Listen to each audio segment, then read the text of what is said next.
When I think about like Philip, I actually do think that for some reason there was this unquestionable like desire for us to be together and this like bond that even though we tried to like be apart, something kept pulling us together. If you think you're Mel's soulmate or my soulmate, yeah. But one thing that really helped me in college was internships.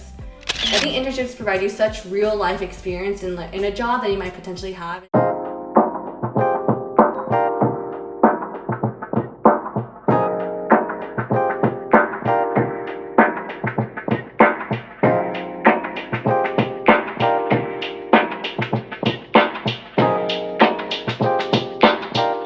Welcome to another Dear ABG, where we answer your listener-submitted questions. If you don't know us already, we run a podcast called ABG, Asian Boss Girl. I'm Janet. I'm Mel. And I'm Helen. Before we get started with your listener-submitted questions, we're going to ask each other a random question. Today's question is, what is your favorite day of the week? I mean, honestly, all of these days of the week are blending together and feeling the same nowadays, right? Actually, it depends. For me, it depends on like what I want to try and get done. Mm-hmm. This might not be a popular answer, but I actually don't mind Mondays. What? Yeah, I actually don't mind Mondays because I am probably the most relaxed that I'm going to be after a Sunday.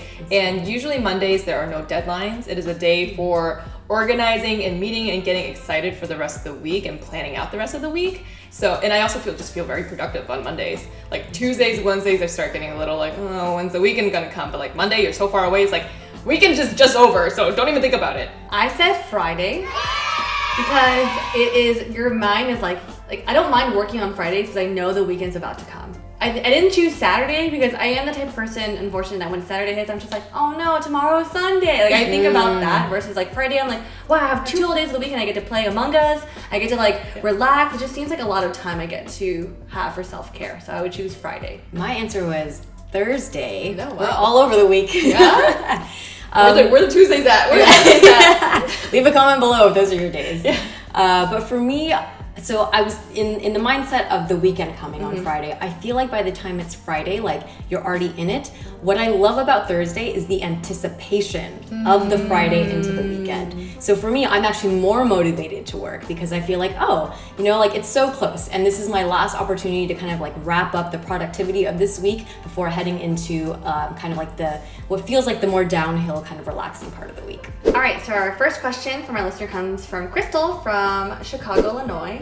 And her question is, hello, as a college student, I'm constantly wondering if I'm studying the right major or track as I don't have much clarity yet for what the career field I want to pursue after university. I'm struggling to manage my own expectations for myself, my families, and others, and I just don't know what is the right choice or fit for me. How did you guys navigate your different career paths over the years and end up doing what you are today? Thank you. Crystal.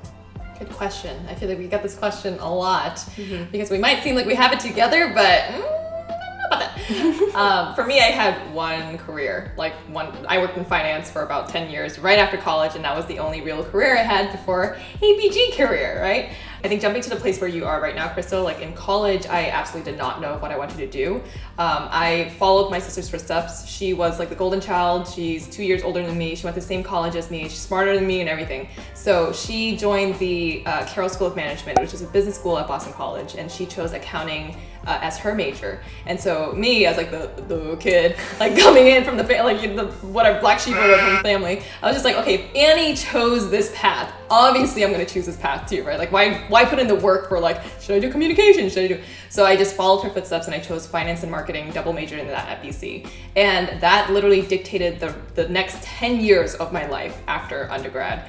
And honestly, I don't think I really thought about what does Helen want until until my mid-20s. I did a lot of check the box and just do whatever was financially stable and what was gonna, take care of yourself and your family. And I think that's because the values that I grew up with, and I think a lot of Asian kids grow up with too, is that you want to pursue certain types of jobs that satisfy your parents' wishes. And especially for immigrant parents, they want you to be financially stable and to be able to take care of yourself.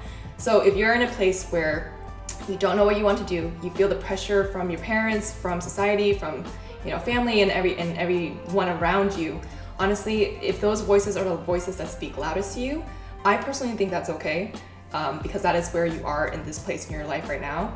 As Oprah says, everything is a teachable moment. And for you, if you are going to jump into a career that you're uncertain about, but that is speaking loudly to your current values, do everything you can to be present in the moment of learning and taking pieces away from these jobs that you might end up in. And over time, you're going to figure out what it is that you want to do. Small steps in the right direction, knowing what you don't want to do, so you go towards the direction of what you want to do.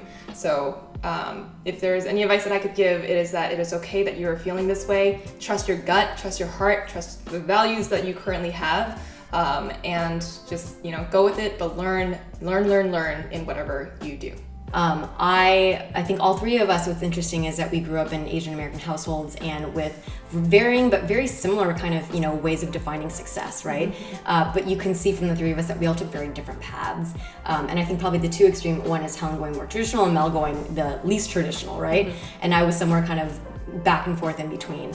But to Helen's point, I think what that shows you is it doesn't really matter where you start, just keep going, right? Eventually you'll arrive at the place, and every single step is meant to be something that you can learn from. So if I could give any advice, it would be to don't stay stuck for too long. If you're feeling confused, it's okay, just make a decision because it's not the final one. You can always change, try something new, you can always come back to the thing if it's ends up being the better choice for you. You're not alone, and you got this. This girl for sure knows. She's done Chinese medicine. She's done everywhere. Advertising. She's done a bunch of different UX design, transfer pricing. She knows. Just listen to her. Don't listen to me. Hi, Crystal. So for me, I honestly didn't know exactly what I wanted to do with my major when I entered college. I chose a major that I thought could apply to a lot of different careers. I chose communications, but I still didn't know that would take me to where I am today. If I knew, I would choose a different major, to be honest. But one thing that really helped me in college was internships.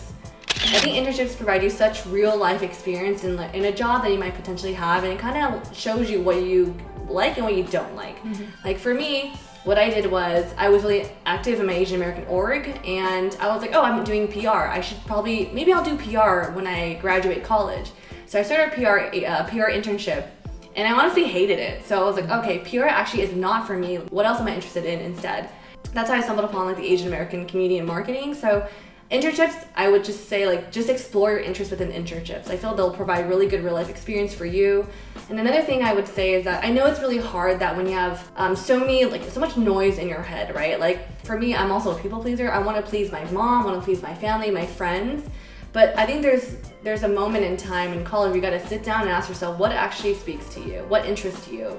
And for me, was really pivotal in finding the right internships that I actually resonated with, because I would read descriptions and be like, oh, I kind of like this. So that kind of snowballed me into other things that I ended up loving. And don't feel pressure to have it figured out now, because a lot of things change and you can end up in a place you didn't expect. All three of us, again, we did not study the same thing, but here we are today doing the podcast. So no pressure, and just focus on finding experiences with your internships. So the next question comes from someone who would like to remain anonymous, and she's from New York though. Okay, so she says, hi ABGs, do you ladies believe in soulmates, or the idea of one person for each of us? I answered this question based on just the definition of a soulmate, which I interpret to be that you could have multiple soulmates in a lifetime, and that they could be both friends and platonic, and also romantic.